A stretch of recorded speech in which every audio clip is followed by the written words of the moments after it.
우리나라에서 최고의 대학 하면은 예, 서울대죠. 서울대입니다. 서울대는 전국에 있는 학교에서 전교 1등, 2등 하는 학생들이 지원을 하고요. 그 중에서도 최고의 성적을 가지고 있는 사람들이 합격해서 다니는 그런 학교입니다. 그러니까 학교에서 누군가가 서울대 갔다 그러면은 교문에 이렇게 프랜카드 다 붙지 않습니까? 그래서 보면서 뭐 서울대 갔다 저기 프랜카드 붙이나 라고 생각할 수 있는데 학교 입장에서는요. 그리고 그 학생 입장에서는 서울대 간 것을 가지고 프랜카드 붙을만 한 겁니다. 그 최고의 그러니까 전국에서 그 학교에서 가장 1등, 2등 하는 학생들 중에서도 다 가는 것도 아니고 그 중에서도 뽑혀서 가는 학교니까 서울대 갔다 그러면은 프랜카드가 붙을만 한 것입니다. 근데 다 그런 것은 아니지만요. 이 부푼 꿈을 가지고 서울대 입학을 하면 절망감을 경험하는 학생들이 있다고 합니다. 자신이 고등학교 다닐 때는 전교에서 최고였는데 서울대에 오니까 자신과 같은 실력을 가진 사람들이 대부분이더라는 거예요. 자신이 고등학교 때는 다 자기 밑이었는데 가보니까 자기 같은 사람들이 대부분이고 심지어는 자신이 흉내낼 수 없을 정도로 공부를 잘하는 사람들이 또 많더라는 겁니다. 그러니까 고등학교 때는 자신이 전교에서 최고였기 때문에 나는 서울대 가도 여기처럼 최고는 될 거야. 최고는 아니란 손가락 안 해도 되겠지. 이런 뛰어날 것이라고 생각했는데 그런 기대와는 다르게 서울대 가니까 그냥 평범한 그런 존재가 되어버리고 말았다는 겁니다. 이때 그 사실을 받아들이지 못해서 괴로워하는 사람들이 또 있는 반면에 아니면 그 현실을 받아들이고 더 열심히 또 공부를 하는 그런 사람들이 또 있더라. 그런 이야기를 제가 들은 적이 있습니다. 자, 오늘은요, 우리가 그동안 욥기서를 살펴보았잖아요. 오늘은 욥기서를 마무리하는 마지막 말씀입니다. 좋으시죠? 네, 아쉽습니까? 네, 저는 이 욥기서를 설교하면서 설교 준비할 때 욥기서 너무 힘들었어요. 비슷한 내용이기도 하고 또 이 본문도 어렵고 그래서 저는 이렇게 마지막이니까 되게 좋아요. 다음 주에 이제 빌립보서인데 빌립보서는 또 제가 공부를 좀 많이 해서 좀 기대가 되는데 욥기서는 설교 준비할 때 좀 많이 힘들고 어려워가지고 오늘 마지막이다 하니까 좀 기분이 좋습니다. 자, 욥기서 1장에서 욥은 어디에서 살았습니까? 우스땅에 거하는 온전하고 정직하여 하나님을 경외해서 악에서 떠난 사람이었어요. 어느 날 하나님께서 사단에게 욥을 자랑합니다. 그러니까 자랑하니까 사단이 하나님께 하는 소리가 뭡니까? 하나님께서 욥이 이유 없이 하나님을 잘 섬기겠습니까? 욥이 하나님을 섬기는 이유는 따로 있습니다. 왜냐? 하나님께서 욥에게 축복해 주니까 건강도 주시고 재물도 많이 주시고 부자가 되게 해주셨기 때문에 욥이 하나님을 잘 섬기는 것이지 제가 욥이 가지고 있는 재산을 다 뺏어가면은 욥은 분명히 하나님을 저주하고 하나님을 떠나버리고 말 겁니다. 이렇게 이야기합니다. 그러니까 하나님이 그래? 그럼 한번 그렇게 해봐. 이제 그렇게 했어요. 그래서 이제 사단이 하나님께 허락을 받고 욥이 가지고 있는 재산과 또 자녀들과 건강을 다 빼앗아 갔습니다. 근데 어땠습니까, 욥은? 사단의 말과는 다르게 하나님을 부인하지도 않고 하나님을 떠나지도 않았습니다. 자, 고난주의에 있는 욥에게 욥의 새 친구 누구죠? 예? 엘리바스, 빌다, 소발, 그리고 친구는 아니지만 엘리후라고 하는 사람 4명이 찾아왔습니다. 자, 제가 오늘 이제 욥에 대해서 이야기했죠. 제가 방금 얘기한 것 중에서 하나가 다음 주 퀴즈에 나온다니까요. 문제를 하나 같이 드린 거예요. 문제를 하나 같이 드린 거. 문제를 하나 같이 드린 겁니다. 이 4명이 찾아왔습니다. 자, 그러면서 이 욥의 세 친구들이 고난당하는 그 욥을 보면서 하는 이야기가 뭡니까? 너가 고난당하는 이유가 있어. 그건 뭐냐면 너가 죄를 지어서야. 죄 때문에 너가 지금 고난을 당하는 거야. 이렇게 이야기합니다. 그러니까 욥이 하는 얘기가 뭐냐면 나는 완벽하진 않지만 그렇지만 내가 이런 고난을 당할 정도의 죄를 지지 않았어. 그렇게 이야기합니다. 그러면서 정말 하나님은 공의로우신 분이십니까? 나는 의로운데 왜 이렇게 의로운 사람이 고난을 당해야 되고 저기 있는 저 죄인들은 왜 잘 살아갑니까? 우리가 항상 이 땅을 보면서 그런 고민을 하잖아요. 착하게 사는 사람들은 힘들게 살아가고 죄 짓는 사람들은 떵떵거리고 살아가고 정말 하나님이 살아계십니까? 하나님이 살아계시다면 어떻게 저렇게 악한 사람이 잘 되고 선한 사람이 저렇게 힘들게 살아갈 수 있습니까? 이런 이야기도 많이 하지 않습니까? 욥이 그런 이야기예요. 정말 하나님 공의로우신 분 맞습니까? 하나님 정의로우신 분 맞습니까? 하나님이 공의로우시다면 왜 내가 지금 이런 고난을 당해야 됩니까? 나는 정말 그렇게 큰 죄를 진 적이 없습니다. 근데 죄인들은 왜 저렇게 잘 살아갑니까? 이렇게 이야기하면서 하나님의 공의에 대해서 의심하고 하나님이 나와 함께 계시지 않는 거 아닙니까? 내가 이렇게 기도하는데 하나님이 안 들어주시는 거 아닙니까? 이렇게 지금 욥이 이야기합니다. 그러니까 그 소리를 듣고 있던 엘리후가 욥을 책망하죠. 어떤 책망을 하냐면 너 하나님 공의롭지 않다고 했는데 하나님은 공의로우신 분 맞아. 너가 지금 고난을 당하고 있는데 이 고난은 죄 때문에 주는 저주가 아니야. 고난은 하나님이 주시는 또 다른 의미가 있어 라고 지금 엘리후가 이야기를 했어요. 자, 이렇게 서로 논쟁을 하고 있는 가운데 하나님께서 직접 나타나가지고 욥한테 질문을 했습니다. 그 질문을 하고 난 이후에 오늘 우리가 읽은 욥기 42장이 나오는 거예요. 자, 욥기 42장에서 이 마지막 말씀인데요. 1절과 2절을 우리가 다 같이 한번 읽어보도록 하겠습니다. 1절과 2절 시작. 욥이 여호와께 대답하여 이르되 무슨 계획이든지 못 이루실 것이 없는 줄 아오니. 예, 이게 지금 우리가 있는 개역 개정판 성경이고요. 이제 표준 새 번역은 조금 쉽게 번역한 건데요. 표준 새 번역에서는 2절에 조금 더 쉽게 표현을 했습니다. 자, 밑에 있는데 한번 읽어보겠습니다. 시작. 주께서는 못하시는 일이 없으시다는 것을 이제 저는 알았습니다. 주님의 계획은 어김없이 이루어진다는 것도 저는 깨달았습니다. 자, 이렇게 쉽게 표현을 했어요. 자, 그러면 더 쉽게 우리말 성경에는 뭐라 얘기했냐면요. 나는 주께서 모든 일을 할 수 있다는 것을 알았습니다. 예. 그러니까 주께서는 못하시는 일이 없다. 주께서 못하시는 일이 없으니까 주께서는 모든 일을 할 수 있다는 거지 않습니까? 하나님께서는 모든 일을 할 수 있다는 것을 나는 이제 알았습니다. 욥이 고백을 한 거예요. 자, 그런데 성경에서 여기서 이제 모든이라고 하는 단어가 있잖아요. 모든이라고 하는 단어가 칼날이라고 이제 이야기하는데 원어에서는 어떤 의미가 있냐면은 완전하다, 정확하다, 완벽하다, 아름답다 이런 의미를 가지고 있어요. 그러니까 이 모든이라고 하는 것은 완전한 보석과 같다라는 그런 의미라는 겁니다. 모든 것을 할 수 있는 분은 완전하게 하시는 분이시다는 뜻이죠. 그러니까 하나님께서는 모든 것을 하시는 분인데 모든 것을 하실 수 있는 분이신데 그 일은 어떤 일이라고요? 완전하고 그 다음에 완전하고 보석처럼 귀하고 아름답다라고 하는 거예요. 우리가 이 물건을 만들 때도요. 물건을 만들었어? 이거 하고 물건을 잘 만들었네, 완벽하게 만들었네 하고 완벽하게 만들었는데 참 모양이 디자인이 아름답다? 이것도 다른 거예요. 그죠? 네. 우리가 지금 자동차를 만들잖아요. 많은 회사들이. 근데 지금 시대는 디자인 시대거든요. 똑같은 기능을 가지고 있어도 디자인이 더 예쁘면 사람들이 더 잘 팔리게끔 되어 있어요. 사람들한테. 그러니까 하나님은 모든 것을 하시는 분이신데 어떻게 하신다고요? 완전하게 하신단 말이에요. 근데 완전하게 하시는데 어떻게 하십니까? 완전하게.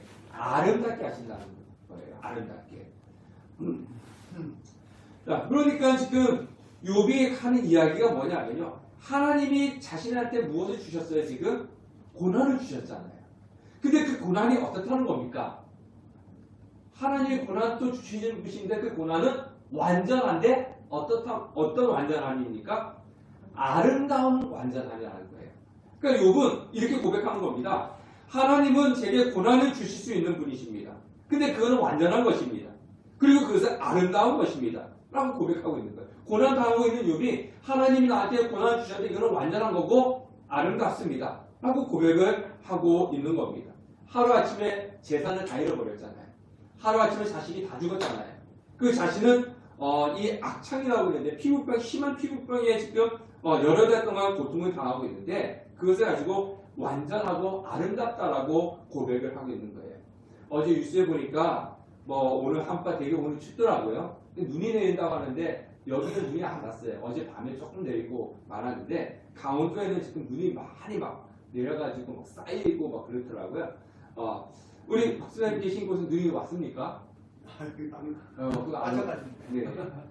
그러니까 눈이 막 내리면은 우리 산에 같은 데는 눈이 막 쌓이잖아요. 눈이 쫙 쌓이면은 그 어떻습니까? 나무에 눈이 막 덮쳐 쌓여 있고 그러면 그거 볼 때 사람들이 와 아름답다 그러잖아요. 근데 눈이 왔는데 아름다운데요. 그 눈이 이 날씨가 추울 때는 눈이 얼음으로 바뀌어요. 네, 그걸 갖다 뭐라 그럽니까? 눈꽃이라고 그래요. 나무에 딱 이렇게 얼음이 딱 쌓이는 이것이 날씨가 추우면요 딱 얼어버립니다. 그러니까 눈이 아니고 얼음이 되는 거예요. 근데 해가 딱 뜨면은 어떻게 돼요? 그 햇빛에 반사돼가지고 그 눈이 반짝반짝 빛나요. 네, 못 보셨나요? 네, 그 정말 예쁩니다. 그러면요, 저는 이제 군대 있을 때 이제 이게 전방에 있다 보니까 산 꼭대기 쪽 올라가면 눈이 막 쌓이는데 거긴 너무 날씨가 추우니까 그 눈이 그냥 그 자리에서 나무 가지에서 얼어버리는데 햇빛이 딱 뜨면요, 진짜 반짝반짝 빛나요. 그러면은 그 힘든 행군을 하면서도 그거 보면은 이야 아름답다 그런 부인들이 무슨 감정이 있겠습니까? 근데 다들 하는 소리가 너무 예쁘다 그러는 거예요. 아름답다 그런 거죠. 자, 감사를 한다는 겁니다. 그러니까 이처럼 하나님께서 하신 일이 어떻다는 겁니까? 완전한데 보석처럼 아름답다라고 그렇게 이야기하는 겁니다. 그러니까 하나님은요 아름답게 우리 인생을 인도하고 계시는 겁니다. 자, 그러면 사람들이 이렇게 얘기할 수 있어요. 반문할 수 있어요. 저도 그런 이야기를 많이 했는데요.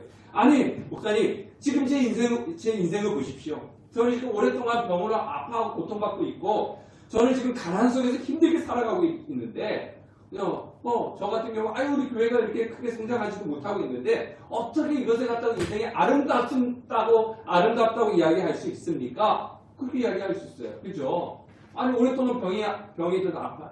가난해? 잘 되는 것도 없어. 근데 이게 어떻게 아름답다고 이야기할 수 있습니까? 라고 질문할 수 있어요. 사람들은요 고난을 겪습니다. 질병을 고통을 당하기도 하고 사랑하는 사람을 떠나보내기도 합니다. 그러나 이 모든 것들이 하나님의 정확하고 완전하고 아름다운 섭리 가운데서 이루어지고 있다는 거예요. 자, 인생은요 하나하나의 점이 선으로 연결되어 있는 것이 인생입니다. 자, 작은 점이 고난이라 할지라도 점을 찍을 때 큰 점이 있고 작은 점이 있지 않습니까? 그럼 이 작은 점이 고난이라 할지라도요 이 점을 선으로 연결시키면은 아름다운 작품이 나온다는 겁니다. 자, 비록 그것이 고난이라 할지라도 하나님께서 나에게 주신 것이 무의미한 것이 아니고 아름다운 보석과 같은 것이라는 거예요. 자, 우리 이 그림을 한번 보도록 하겠습니다. 자, 저쪽 오른쪽 거 보면은 뭐처럼 보입니까? 네, 사람이죠. 사람인데 이것을요 확대를 시키니까 왼쪽에 보니까 뭘로 구성되어 있어요? 예, 점인데 점과 점은 어떻게 됐습니까? 선으로 연결시켰어요. 점인데 이렇게 무수한 점들이 있는데 점과 점을 선으로 연결시키니까 오른쪽에 있는 것처럼 뭘로 보이는 거예요? 하나의 그림으로 보이는 거죠. 우리 인생이 이렇다는 겁니다. 우리 인생은요 하나의 점이에요. 오늘이 12월 17일 하나의 점입니다. 예, 그 오늘의 점이 어떻게 보면 크게 점이 찍힐 수도 있어요. 오늘 좋은 일이 좀 많이 생겼어. 그래서 큰 점일 수도 있어요. 아니면 오늘 예배드리고 집에 가다가 힘들고 어려웠고 그래서 작은 점일 수도 있어요. 근데 작은 점, 큰 점이 무수하게 찍히는데 결국은 인생은 뭐냐? 점으로만 끝나는 것이 아니라 큰 점, 작은 점, 모든 것이 다 선으로 그어진다는 겁니다. 선으로 그어져 놓고 보니까 저 옆에 있는 오른쪽에 있는 것처럼 그림으로 나타난다는 거예요. 이것이 뭐다? 인생이다라고 하는 거예요. 네. 그러니까 큰 점만 모여서는 저런 그림이 나올 수가 없고 작은 점만 모여서는 저런 그림이 나올 수가 없다는 거죠. 큰 점도 있고 작은 점도 있고 그것을 서로 손으로 연결시켜야지만이 저렇게 아름다운 좋은 그림이 나온다는 겁니다. 근데 결국은 우리 인생이 뭐냐? 고난도 있고 좋은 일도 있지만 이 모든 점들이 다 손을 연결시켜 놓으니까 하나의 뭐가 되더라? 하나님께서 이끌어가시는 걸작품이 되더라 라고 하는 겁니다. 그래서 나에게 지금 고난이라 할지라도 그것이 무의미한 것이 아니라 완전하고 아름다운 보석과 같은 것이다. 그래서 지금 한순간순간이 나에게 어떤 순간이냐? 소중한 순간이다 라고 하는 것입니다. 자, 우리 3절 말씀을 다 같이 한번 읽어보도록 하겠습니다. 3절 시작. 무지한 말로 이치를 가는 자가 누구니까? 나는 깨닫지도 못한 일을 말하였고 스스로 알 수도 없고 헤아리기도 어려운 일을 말하였나이다. 자, 밑에 또 표준 3번역입니다. 다 같이 읽어보겠습니다. 시작. 잘 알지도 못하면서 감히 주님의 뜻을 흐려놓으려 한 자가 바로 저입니다. 깨닫지도 못하면서 함부로 말을 하였습니다. 제가 알기에는 너무나 신기한 일들이었습니다. 자, 욥이 하는 얘기가 뭐냐면요. 완전한 뜻을 잘 알지도 못하면서 하나님에 대해서 함부로 말했다는 거예요. 하나님, 나는 의를 행했어요. 나는 죄를 짓지도 않았어요. 근데 하나님이 나한테 이렇게 고난을 주십니까? 하나님이 정의로우신 분 맞습니까? 나는 이렇게 열심히 기도하는데 하나님 어디 계세요? 그죠? 우리 앞에서도 살피고 왔잖아요. 하나님 듣지도 않으시고 내가 왼쪽으로 가도 거기 가니까 하나님 계셨어요? 안 계셨어요? 왼쪽으로 가도 하나님 안 계시고 오른쪽으로 가도 하나님 안 계시고 앞으로 가도 하나님 안 계시고 뒤로 가도 하나님, 내가 어디 가든지 하나님 안 계시지 않습니까? 욥이 그런 이야기를 했잖아요. 근데 욥이 지금 하는 얘기가 뭡니까? 하나님의 완전한 뜻을 알지 못하면서 하나님이 정의롭지 않다, 하나님 내 기도 들어주시지 않는다, 하나님이 내가 어디 가도 없다, 이렇게 이야기를 했다는 거예요. 불평했다는 겁니다. 욥만 그런 거 아니잖아요. 저도 그렇고 여러분들이 그랬을 거예요. 이게 하나님 뜻 맞아? 하나님 어떻게 그럴 수가 있어? 하나님 내가 기도하는데 들어주시지 않나 봐. 하나님 사랑이 없나 봐. 우리 막 그러지 않습니까? 네. 근데 나중에 여기 하나님의 은혜를 깨닫고 나니까 뭘 알았냐면 하나님이 의로우신 분이 정의로우신 분이 아닌 것이 아니고 누가 의롭지 못했던 거예요? 본인이 의롭지 못했다는 거죠. 자기가 의롭지 못하고 자기 의에 사로잡혔다는 것을 깨닫게 됐고 그리고 불평했던 것을 회개하게 되었다는 겁니다. 자, 욥은 나는 지혜로워. 이 세상이 돌아가는 이치를 잘 안다고 생각했는데 하나님 앞에 서보니까 자신은 어떤 존재였다는 거예요? 아무 존재가 아니었다는 거예요. 제가 아까 서울대 이야기했잖아요. 자기 고등학교 다닐 때 전교에서 1등하고 2등하고 선생님들이 잘한다 친구들이 잘한다 하고 다 친구들이 다 밑에 있으니까 자기가 어떤 줄 알았어요? 최고인 줄 알았어요. 최고인 줄 알고 서울대 딱 갔더니 자기보다 잘하는 애들이 너무 많은 거예요. 다 대부분이 자기하고 비슷해. 이런 느낌. 예, 욥이 그랬다는 거죠. 자기는 의롭고 부자였고, 그래서 나는 내가 이 세상에 돌아가는 이치를 잘 알고 있는 것 같았는데, 하나님의 뜻을 딱 알고 나니까 어땠다는 겁니까? 나는 아무것도 모르는 미련한 자였다. 이것을 깨닫게 되었다는 거예요. 그래서 욥이 하는 이야기가 뭐냐면, 잘 알지도 못하고, 그죠? 잘 알지도 못하고, 3절에 그러지 않습니까? 나는 잘 알지도 못하고, 주님의 뜻을 가린 자가 누굽니까? 잘 알지도 못하고 하나님이 이렇군저렇고 하나님이 이런데 저런데 하는 자가 누굽니까? 나였습니다. 내가 알지도 못하는 일들을 말하였고 제가 부족해서 알 수 없는 일들을 내가 내뱉었습니다. 하나님 제가 주제 파악도 못하고 뚫린 입이라고 함부로 막 떠들어댔습니다. 하나님 용서해 주십시오. 이게 방금 우리가 읽은 말씀이라는 거예요. 자, 우리에게 있는 모든 것은 하나님의 완전 섭리지 않습니까? 우연히 일어난 것은 없어요. 하나님 뜻 가운데서 일어나는 거죠. 하나님의 완전한 은혜인 것입니다. 그래서 나에게 일어나는 모든 것들은 하나님의 섭리 속에 있기 때문에 결국은 그것이 뭐냐? 걸작품이다. 그래서 하나님은 우리의 인생을 섭리하면서 뭐라고 얘기하고 계십니까? 자, 여기 성경 퀴즈 문제가 나가요. 하나님이 천지 창조하실 때 첫째 날 빛을 보면서 뭐라고 했어요? 빛을 예? 빛을 만들건 안 되고 그 빛을 만들기 전에 해야죠. 천지 창조하면서 빛을 만들고 나서 심히 보기 좋았다. 해달 별을 만들고 난 뒤에 심히 보기 좋았다. 땅 바다 식물을 만들고 나서 뭐라고 했어요? 심히 보기 좋았다. 사람을 만들고 나서 뭐라고 했습니까? 똑같이 심히 보기 좋았다. 네, 지금 문제 나가는 거예요. 자, 두 문제 가르쳐주세요. 두 문제. 자, 이거 틀리면 안 돼. 자, 하나님이 천지 창조를 쫙 하고 나서 하시는 말씀이 보기시기에 심히 좋았더라. 이렇게 말씀을 하셨지 않습니까? 하나님께서 우리를 보시면서 하시는 말씀도 뭐라 그런 거예요? 보시기에 심히 좋았더라. 그러니까 우리가 고난받고 또 우리가 삶 속에서 하루하루 살아가는 모습들을 하나님의 섭리 속에 살아가는 모습들을 보면서 완전하다라고 하면서 보시기에 심히 좋았더라. 왜냐하면 그 하나하나가 지금 당장은 힘들고 어려운 고난이고 아픔이 할지라도 결국은 걸작품의 한 부분을 차지하고 있기 때문에 하나님께서는 보시기에 힘이 좋았더라라고 말씀을 하고 계신다는 겁니다. 자, 그러면 욥의 고난은 어떤 걸작품을 만들어내느냐? 자, 욥의 하나님은 고난을 통해서 욥에게 무엇을 주셨냐면요, 자신의 나는 사람이요, 나는 이것도 하고 저것도 하고 막 하다 보면은 어떤 존재인 줄 알아요? 의로운 존재. 나는 아무런 그런 허점도 없는 의로운 존재, 깨끗한 존재. 욥이 빠진 함정이 그거였다는 거예요. 많은 사람도 도와주고 하나님도 잘 섬기고, 그리고 자녀들이 모여서 밥 먹고 나면 어떻게 한다고 그랬어요? 잔치하면. 욥이 어떻게 했어요? 자식들을 위해서 다 제사 드려주잖아요. 그러다 보니까 나는 의로운 사람이야 라는 그런 착각 속에 있다 보니까 자신은 정말 자기 의에 만족해서 살아가는, 욥이 빠졌던 함정이 그거였습니다. 이 고난을 통해서 욥이 철저하게 깨달았던 건 뭡니까? 나는 아니구나. 늘 언제나 하나님 앞에 부족한 존재였구나. 사람들 앞에서는 대단한 존재일지는 모르지만 하나님 앞에서 나는 아무것도 아닌 존재라는 것을 욥이 깨닫게 됐단 말이에요. 그러니까 고난을 통해서 욥은 자기 의를 깨뜨렸어요. 그리고 겸손을 배웠고요. 또 많은 사람들이 욥을 통해서 고난을 이겨내는 그런 사람들을 위로하는 것으로 쓰였단 말이죠. 그러니까 욥의 고난은 그냥 혼자만의 그 고난이 아니라 이 고난을 통해서 하나님께서 주시는 수많은 것들이 있었다는 겁니다. 그래서 욥의 고난은 이런 걸작품을 만들어냈다는 거예요. 자, 우리 4절 한번 읽어보도록 하겠습니다. 4절 다 같이 읽겠습니다. 시작.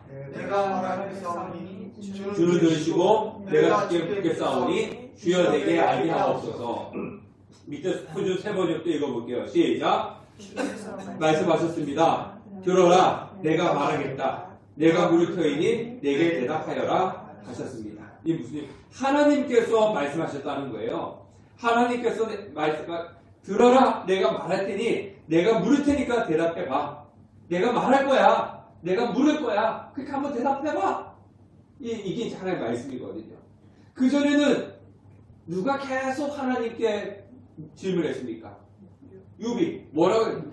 하나님 왜 나를 이렇게 괴롭히시는 겁니까? 하나님 그렇게 할 일 없습니까? 죄가 없는 자를 이렇게 괴롭혀도 되는 겁니까? 막 이렇게 욥이 하나님께 물었는데 하나님께서 폭풍 가운데서 나타나갖고 욥한테 하는 얘기가 들어! 내가 말할 거야. 내가 질문할 테니까 한번 대답해봐. 이제 그랬습니다. 그 내용이 이제 38장에서 41장까지 내용이네요. 하나님께서 우주 만물을 만드신 분이 누구냐? 그리고 이것을 운행하는 분이 누구냐? 막 이렇게 질문하니까 욥이 한마디도 대답을 못하는 거예요. 네, 그래서 나중에 욥이 뭐라고 했냐면요, 자기 손으로 입을 가린다고 그랬어요. 대답할 게 없으니까. 자, 그래서 욥은 하나님 말씀을 통해 가지고 자신이 아무것도 아님을 깨닫게 되었다는 겁니다. 자, 욥이 예전에 어떤 느낌을 받았습니까? 하나님은 멀리 계신 분, 그죠? 자신을 보지 않는 분. 자, 그랬는데 이 고난을 통해서 무엇을 느꼈다는 겁니까? 하나님은 멀리 계신 분이 아니고 나와 가까이 계시고 나를 한 번도 떠나시지 않은 분이시라는 것을 이 고난을 통해서 알았다는 거예요. 자, 그러면 욥이 왜 하나님은 멀리 계신 분이시라는 것을 멀리 계신 분이시라고 느꼈는지 그 말이 5절 말씀에 나옵니다. 자, 5절 다 같이 읽어볼게요. 시작. 내가 주께 대하여 귀로 듣기만 하였사오나 이제 눈으로 주를 배움나이다. 자, 욥이 고난을 겪기 전에는 하나님에 대해서 어떻게 들었다고 했습니까? 귀로만 듣기만 하였습니다. 자, 여기서 하나님에 대해서 귀로 들었다는 것은 뭐냐면요, 다른 상황을 통해서 하나님에 대해서 들었다는 거예요. 자, 여러분 잘 들으세요. 하나님은 어떻게 알았느냐? 간접적으로 알았다는 거예요. 여러분들 누가 다른 사람에 대해서 이야기할 때도 누구는 어쩌고 저쩌고 이런 사람이고 저런 사람이고 이렇게 듣는 거하고 내가 직접 그 사람을 눈으로 보는 거하고 만나는 거하고 똑같습니까? 다릅니까? 다르죠. 지금 욥은요 하나님에 대해서 어떻게 알았냐면요 사람들을 통해 가지고 하나님이 이런 분이시고 하나님이 이런 분이시고 하나님이 이런 분이시고 그래서 귀로만 하나님을 들을 정도였다는 거예요. 그래서 듣고 뭐 했다는 거예요? 하나님 믿었다는 겁니다. 다른 사람을 통해서 듣고 믿었다는 겁니다. 그러다 보니까 욥이 느끼는 건 뭐냐면 하나님은 멀리 계신 것만 같았고 자신의 삶에는 별로 관심이 없는 것처럼 느꼈다는 거예요. 네. 그런데 이 고난을 통해서 무엇을 느꼈다는 겁니까? 하나님을 직접 눈으로 봤다는 겁니다. 이렇게 눈으로 봤다는 것은 이 두 눈으로 이렇게 봤다는 것이 아니라 직접적으로 경험을 했다는 거예요. 옛날에는 사람의 말을 통해 가지고 하나님은 살아계셔. 그러니까 하나님 살아계신가 보다. 하나님은 사랑이셔. 하나님은 사랑이시대. 이랬다면은 이제 이 고난을 통해서 하나님은 살아계시구나. 하나님은 사랑이시구나. 이것을 사실 느꼈다는 거예요. 이게 다른 겁니다. 자, 잘 들으세요. 우리도 똑같아요. 자, 여러분들, 제가 여기서 설교하는 것 통해 가지고 하나님은 살아계십니다. 제가 얘기하니까, 목사님이 그렇게 얘기했었어. 하나님은 살아계신 분이시대. 하나님 살아계신 분이시야. 그리고 예수님은 우리를 위해서 십자가에서 죽으셨다고 목사님께서 말씀하셨어. 그래서 예수님이 우리를 위해서 십자가에 못 박혀 죽으셨어. 자, 이거 하고요. 내가 직접 살아계신 하나님을 경험하고 나를 위해서 십자가에 못 박혀 죽으시고 나를 살아가신 분이시라는 것을 직접 내가 깨닫는 것하고는 다른 겁니다. 네. 물론 목사님은 제가 얘기하는 걸 듣고 하나님 살아계시구나 예수님을 믿는 것도 믿을 수 있습니다. 네, 믿을 수 있지만은 그러나 내가 직접 하나님을 경험하는 거하고 듣고 믿는 거하고는 다른 거예요. 네, 다른 거예요. 그래서 여러분들은요 어떤 신앙생활을 해야 돼요? 네, 직접 여러분들은 하나님을 경험하셔야 돼요. 네. 제가 설교를 하고 제가 성경 공부를 통해 가지고 목사님이 성경을 통해서 이렇게 말씀하셨어. 그래서 알고 믿는 것도 중요하지만 그것보다는 여러분들이 직접 하나님을 경험하셔야 돼요. 욥이 그랬다는 겁니다. 내가 예전에는 사람을 통해 가지고 하나님을 알았는데 이제는 직접 하나님을 경험했어. 경험하고 나서 하는 이야기가 뭡니까? 욥이 하는 고백이 뭡니까? 하나님은 절대로 자신을 뭐하지 않으신다? 버리지 않으신다. 버리지 않으신다. 그리고 하나님은 절대로 자신을 떠나지 않으신다. 그 전에 그랬지 않습니까? 하나님은 나를 버리셨나 보다. 하나님은 나를 떠나셨나 보다. 하나님은 나의 기도를 들으시지 않으시나 보다. 막 이렇게 이야기했습니다. 그때 간접적으로 하나님을 경험했기 때문에. 직접 경험하고 나니까 하나님은 나를 절대로 버리시지 않으신다. 떠나지 않으신다. 지금도 내 곁에서 나를 돌봐주신다. 이렇게 욥이 고백을 한 거예요. 여러분들도 그런 고백이 있어야 됩니다. 하나님을 직접 만나서 경험해서 하나님은 항상 나와 함께 계시는 분이시구나. 하나님은 나를 보내지 않으신 분이시구나. 하나님은 지금도 나와 함께 계시는 분이시구나. 나를 돌봐주시는 분이시구나. 이것을 여러분들이 하나님을 직접 경험하고 고백을 하셔야 된다는 겁니다. 그런 성경이 되시기를 바라겠습니다. 자, 그리고 오늘 우리가 말씀을 읽지 않았지만은 맨 끝에 보면은 욥이 하나님께 욥에게 축복을 해주십니다. 어떤 축복을 해주시냐면요. 12절인데요. 예. 여러분 성경을 한번 보세요. 성경을 한번 보십시오. 여러분들 가지고 있는 성경을 한번 보십시오. 12절과 13절 한번 읽어보겠습니다. 시작.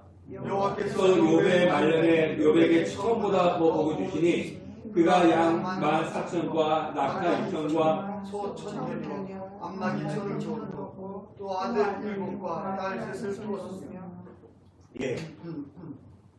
또 16절과 17절도 한번 읽어보겠습니다. 16절, 17절.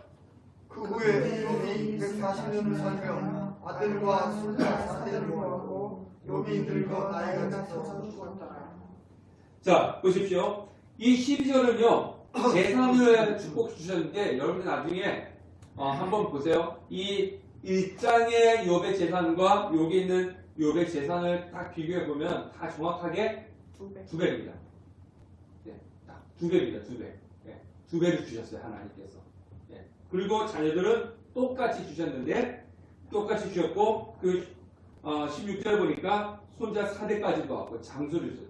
장수의 축복을 주셨죠. 욥이 하나님께 욥에게 이런 축복을 주셨는데, 자 그런데요, 이 축복을 주시기 전에 하나님께서 욥에게 하라고 한 것이 있어요. 그게 뭐냐면, 자 보세요.